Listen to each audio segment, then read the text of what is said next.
Hey, what's up guys, my name is Charlie. Today we're going to be doing some more requested reaction videos, and this video is requested by the Mighty Emerald, and it's going to be the worst Sega console ever by Rerez. Oh boy, we haven't done a Rerez video in quite a while, so this is going to be totally awesome. Then again, the title does say worst Sega console ever, so that sort of just throws it out the window for me. Yeah, the worst Sega console ever, I'm scared.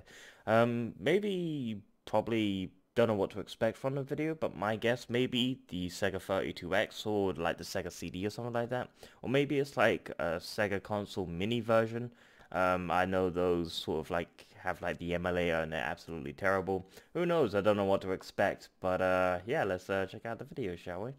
Let's go.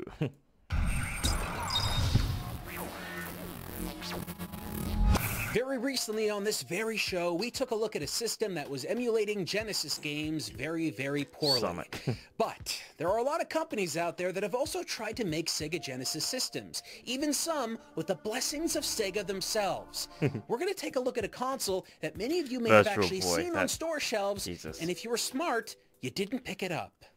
On this box, you'll find the logo for the Sega Genesis, and directly beneath that, it will say Classic Game Console. Now, immediately when you see this, you would assume that it is an official product from Sega, and you would be right. This is a licensed, real thing that Sega was involved in some capacity. Damn. But you need to look closer at the box because there is a bright warning that you should be paying attention to at the bottom right. And that warning comes in the form of a logo for a company called At Games. I am familiar with You may be them. blissfully unaware of who this company is. I do know and who they are. unfortunately, I'm about to break your innocence. This game company has worked with several other video game manufacturers, like Atari and people like that. They licensed older video games and older video game hardware names and re-released them with whole new designs. Now, while the Sega logo is on this box, this console was never actually made by Sega. We assume it was made by At Games in-house, but we can't even be certain on that. What we can tell you, though, is that this model is referred to as the Fire Core, a name that sounds way more epic than it is because they might as well have just called it the Dumpster Fire. This console comes bundled with not one, but two wireless controllers. Both of them are 6-button variant Sega Genesis style, and they're very cool to look at. But when you go to use them, they feel sloppy, weird and wiggly, and all the buttons aren't fitting in place. But it gets way worse. When you heard me say wireless, I bet you assumed it was something like Bluetooth or some kind of connectivity method like that, right? Is it batteries? Well, no, they're using infrared. You know what that means? On the top of the controller, there's a little infrared light, and it has to be in the line of sight of the console. So yeah, you can sit a little far back, but if you sit too far away, the thing won't connect properly.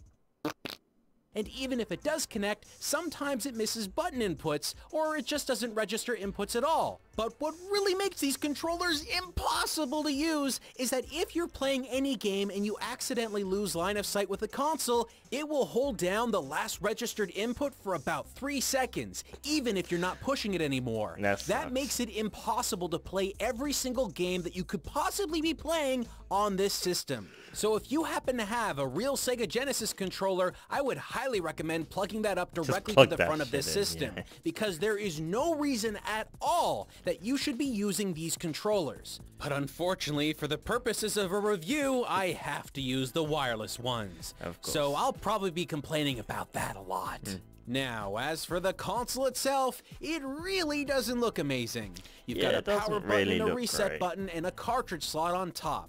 And that cartridge slot is supposed to play original Sega Genesis cartridges. Oh, cool. More on that later. And on the back, you'll find a surprise. Composite video out with, count them, 1 audio out instead of the 2 standard that you'd get for stereo. Why is it designed this way in 2015 when it obviously should be HDMI out?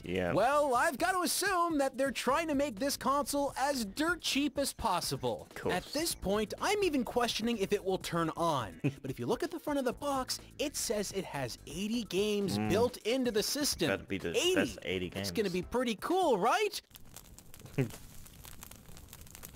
Let's strap in and get lost in a world of Sega Genesis classics. When the system powers on, you're immediately met with a main menu where you can select any of the games that are built into the system. And this is where your nightmares begin. Jesus. Let's start off with Sonic the Hedgehog.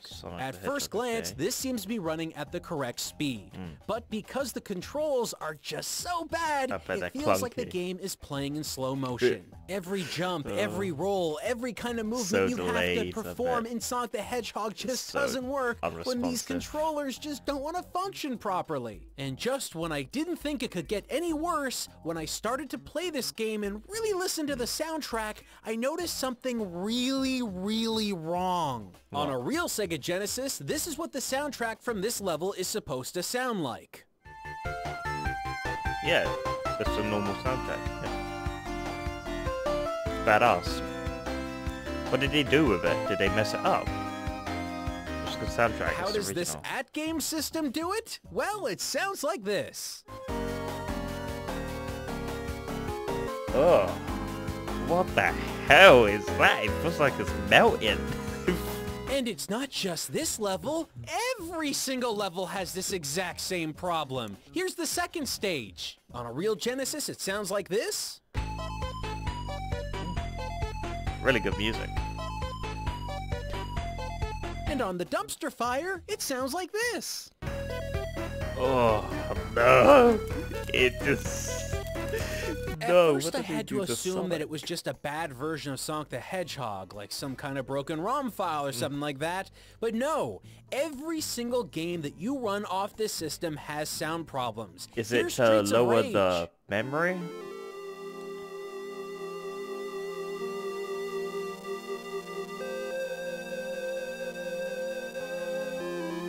It really doesn't matter what game you choose, they all sound terrible. Streets of Rage is an incredible game. And the I love controls that game. only become worse when you really consider how game. bad that kind of input method is. When you think about certain games like, let's say, puzzle games like Columns. Suddenly, you're unable to actually time your movements or move properly. For some reason, if there's a delay in the input, it will register 2 double inputs for left or right, meaning that you will not be able to line up your jewels properly. Look at me here. I'm trying to just get it in that one column, but I can't. And by the way, despite the fact that they proudly claim they have 3 Mortal Kombat games on here, you would never want to play Mortal Kombat with these controllers. Not with those controllers. Every single movement doesn't register properly, so trying to do anything is just impossible. And somehow, bizarrely, the controls can get even worse. We were playing Streets of Rage 2 2-player, and when you're actually using 2 controllers separately that are both infrared fighting over the same input, certain button combinations will basically block out the other player and prevent their inputs from being registered. How is this even a thing that they missed? Right now, I'm pretty sure there's somebody out there thinking, "You're just being an elitist. All I've got to do is get a real Sega Genesis controller and hook that up. If you got a real Genesis controller, you might as well. And also maybe stick some earplugs in my ears so play I a real can't hear bloody the bad Sega sound Genesis emulation. console. And after that, well, the games still run properly, right? Nope, they do not run properly. We tried out Sonic the Hedgehog 3, and the game seemed to be running slower, and it also had all the other issues that all the other pre-built-in games had. Then we tried out Virtual Racing, which didn't turn on at all, and we tried other games like homebrew carts like Coffee Crisis, which had tons and tons of visual glitches. The game is not supposed to look like this. No. But perhaps the worst offender was Comic Zone. Now, Comic Zone has all the same controller problems across the board, but the sound seems to be even worse in this game than any other. Ooh. What the hell happened to that? The game seems to ramp up and slow down in speed randomly, and this can really affect the way that you play at every given moment. But this one has tons and tons of visual glitches. Look at the lightning on this intro here. It's not layered in properly and appears over top of the frame. That's not supposed to be how it looks. And while you're playing the game, you'll notice flickering all over the place that doesn't show up when the game is being run properly. Everything that this console is attempting to do, whether it be visual, sound, or controls, is a complete and total failure. So, you can't play platform games, you can't play fighting games, you can't play What puzzle can you games. play? You just really can't play games on this thing. But at least you have 80 classic Sega Genesis games, That they right? butchered. Let's take another look at that box again. Now, yes, it says 80 games, but beneath it, if you combine all those Sega Genesis games together, you're only getting 40. And beneath that, it says you're getting 40 bonus games. So that brings your grand total to 80 games, but what the heck is a bonus game? As far as I can tell, these 40 games were not originally produced or released by Sega. Instead of going out and getting 40 more licenses from real manufacturers that originally released games on the platform, they're getting 40 random games that they can just stick on here that hopefully the hardware inside the console can run. But if there's one thing you can expect from AtGames, it's that even the bonus games won't run properly. And guess what? They don't. A quarter of all the bonus games that are pre-built into this system are going to be math puzzles or word puzzles, or in some cases, just things that are kinda difficult maybe, but not really when you really spend time with it. That's what this is. These games are complete and total trash, and maybe, just maybe, it wouldn't be so bad if you didn't have to hear that awful soundtrack. Is there no Just have a listen at how bad button? the music sounds in all of these games. Every single one uses a different song, but all the songs are broken. So not only do you have to play a mediocre, or in some cases awful game with terrible controls, but you also have to listen to that broken music. It's irritating. And the next batch of games aren't any better. Now look, puzzle games that deal with math and that kind of stuff, that can be irritating in and of itself because I really don't consider those games, more edutainment. But when it comes to the image-based puzzle games, suddenly you have a whole bunch of things like memory or other stupider things like this one here, Black Sheep. Now do you know how you play this game? One of the sheep in this bunch are looking in a specific direction. You have to identify which one is standing out from the rest, the black sheep, and point the D-pad in that direction. Seriously, that's the game they made. But if you're into something a little bit more challenging, why not play Dominant Color? In this game, there's a whole bunch of shapes that are either one color or the other, and it's your job to select whichever color appears more. It's like you're in preschool again.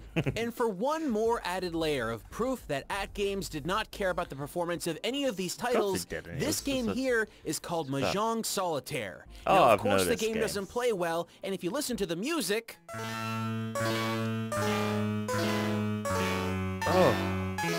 the hell? Well, it sounds wretched, just like everything else we've looked at. But this one is very special, because you see, the people that made this was AtGames themselves. You're looking at a game they produced and manufactured, and it still doesn't run properly on their own hardware. And all the other titles they produce that are on the system suffer from the same fate. That's beyond sad. So if you ignore all the games we just talked about, what's left are legitimate clones and ripoffs of established game series, or in some cases ideas of what a game should be that really don't hit the mark. This game is called Firefly Glow, and it's a ripoff of Simon, but this time you've got a wand. Now in the original Simon, you had different colors and sounds to keep the player engaged, but in this one, it's played in perfect silence. No music, no sound. And maybe that's a good thing because we've heard how bad the sound can be on this system. The position of the fireflies never change and the game becomes incredibly repetitive really fast. But of course, they had to improve upon this with their next title, Sparkling Truffle. Just like Firefly Glow, this too is a Simon clone, but this game has a very specific problem. Now you've got 4 psychedelic mushrooms in front of you that light up in a specific order that you have to repeat. But this time, they tried to add sound, but of course, they messed it up. The mushrooms light up in a specific order. They were on mushrooms when he did but this. They don't make any sound. It's when you try to repeat the process that the sound happens, and it's the exact same tone every single time. Next up is Crossroad, a terribly ugly Frogger clone that plays like a nightmare. Now look, with Frogger, it's very easy to move up, down, left, and right, and that's what makes Frogger so enjoyable to play. But with this game, while moving up and down is fairly easy, moving left and right is nearly impossible. It is so slow that you can't do it while you're crossing the road itself. so you only can do it when you're setting up your run at the bottom of the screen. And then while you're crossing, you better hope that no cars get in your way because you have no chance of survival at all. Now at first I thought this game was called Bomber, but if you look at the title screen, it's actually Boomber. Boom? What? Weird. So, obviously, this is a Bomberman clone, but the problem with this game is that there is only one stage, and when you beat it, it takes you straight back to the main menu. You can't adjust difficulty, you can't add extra players, you really can't do much else other than just play this one stage. And the AI is so stupid, they're likely gonna hurt themselves more than they'll hurt you. Next up is a title called Jack's P. Jack's P. Now, why do they call it Jack's P? There are no P's. I have no idea what this game is actually supposed to be about. I assume it's a reference to Jack's Beanstalk, but there are really no beanstalks in this as well, so nothing's really coming together here. Now, this game is ultra simple. All you have to do is line up Jack around a platform that's above him, jump, and then jump to another platform. That's it. The entire game looks the exact same, but it is really annoying to play because there's some really weird broken animation that happens every time you jump. So not only are you playing a very boring game, but it also happens to look awful while you're playing it. Remember Whack-A-Mole? Well, we're back again. This time it's called Whack-A-Wolf. And Whack-A-Wolf doesn't work with this console. And I don't mean that I'm not good enough to play, I mean that you can't play this game with this console and this controller, because there is a slight delay with the way the controller connects to the system. Every time you hit a wolf, the speed increases again and again, and eventually it becomes so fast that the controller can't keep up with the game. Brilliant. They thought that no one would play all these games. This one is called Curling 2010, which would have actually taken place in the past by the time they released this system, but let's not talk about that. What we need to talk about is that this is not curling. This is closer to dodgeball, maybe, but it definitely isn't curling. All you need to do is pick up the balls that are in front of your character and huck all of them over to the other side of the screen before that character can throw any of them back at you. And once you have no balls on your side of the screen, you win. They look like apples. That isn't curling. Not even close. One thing I noticed while looking over all these games is that there really wasn't any racing games. But we're in luck, because there is one racing game under the bonus game collection, and it's called Bottle Taps Race. So first off, what we're actually racing here are not taps, but bottle caps. For some reason, while they were making this game, they came up with a wrong word by blending caps and tops together to get the word taps. And yes, you heard me right, you're racing bottle caps. How this game works is that your cap goes somewhere on the racetrack, and you flick it along the track. You take turns, one after another, flicking bottle caps down a racetrack. Fallout bottle cap race. Let me repeat that. You're flicking bottle caps down a racetrack. It sounds like Bethesda. That is what they came up with for a game. This may be one of the most frustrating racing games I have ever played in my entire life. This is what to expect in 2020. The AI is relentlessly accurate. And if you just happen to mess up a little bit, just a tiny bit, your entire race is completely ruined. While the name Bottle Taps Race may sound like one of the worst titles they could have ever come up with for any of the games included on the set, it's not. The worst title would go to this one.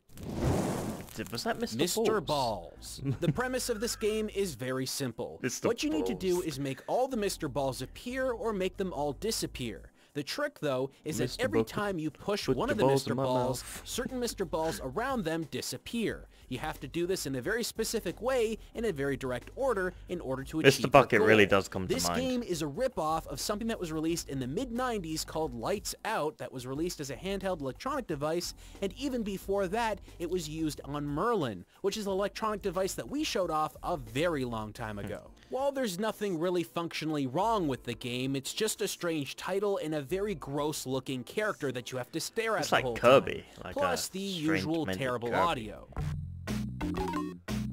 Oh god, you just want to... I really don't know how anyone could stand playing this game while listening to You need to be on music. drugs, honestly. But when it comes to the worst game that is available on this platform, one stands out above all the rest. And that game is called Jewel Magic. Among the 40 Sega Genesis games, you will find Columns 1 and Columns 3. Most people would argue that Columns is one of the best puzzle games ever released on the Sega Genesis outside of Dr. Robotnik's Mean Bean Machine, and I would be one of those people. But when it comes to what AtGames has done here, it is remarkable. Now, even though they had those two games, they decided to make their own variation of Columns, and that's what this is. Now, I might be totally wrong here, but just hear me out. The original Columns games that are included on this system don't run properly because of the issues with the controller, but this one game seems to have music that is performing properly. Now, of course, it sounds like something you hear from a circus, but regardless, it sounds like it's actually performing the way it was supposed to sound, as far as I can tell. And this also is weird. The controls seem to be working better with this game than almost anything else on the console. It's almost as if they knew that the Columns games weren't performing the way they were supposed to, so they made their own with better features so that it could work on this system. Some saving grace for people that got this console to play a good Columns game or Columns-like game on their platform.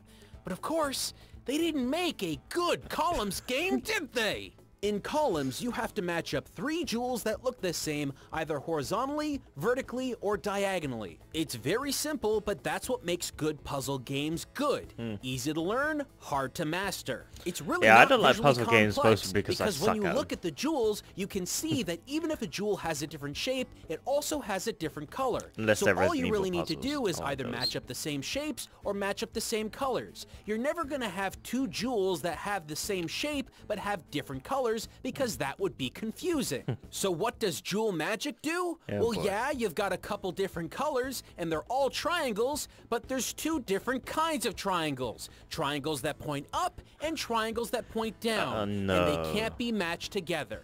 Do you even comprehend how amazingly obnoxious that is? When you look at these pieces, they all look the same, and the colors are dead ringers for the other colors. So what you're dealing with here is a super visually similar design, so when you go to play this game, you get lost in the mix. And that's what makes this so hard. Like I said, the sound seems to work and the controls seem to be better in this game. So all they had to do was rip off the jewels from Columns exactly, but they didn't do that. Yeah, they thought they had to be smart and make the game just a little bit different. But by making it just that little bit different, they made it, in my mind, totally unplayable. But do you really want to know why this is the worst game on the entire system? It's because outside of the bad game design, it seems to be working, which tells me that all the other games on this console are just not working because of an error that they made that they only fixed with one title. And that title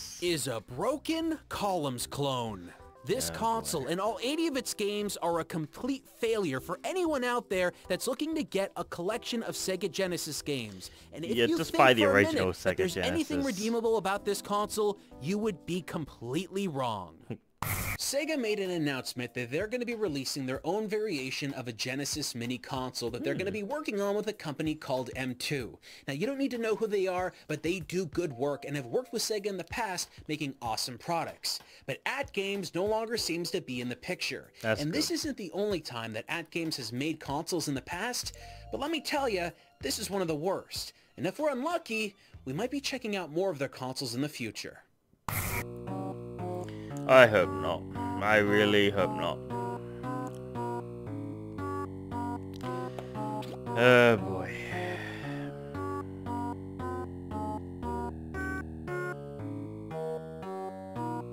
This music. This music. Yeah.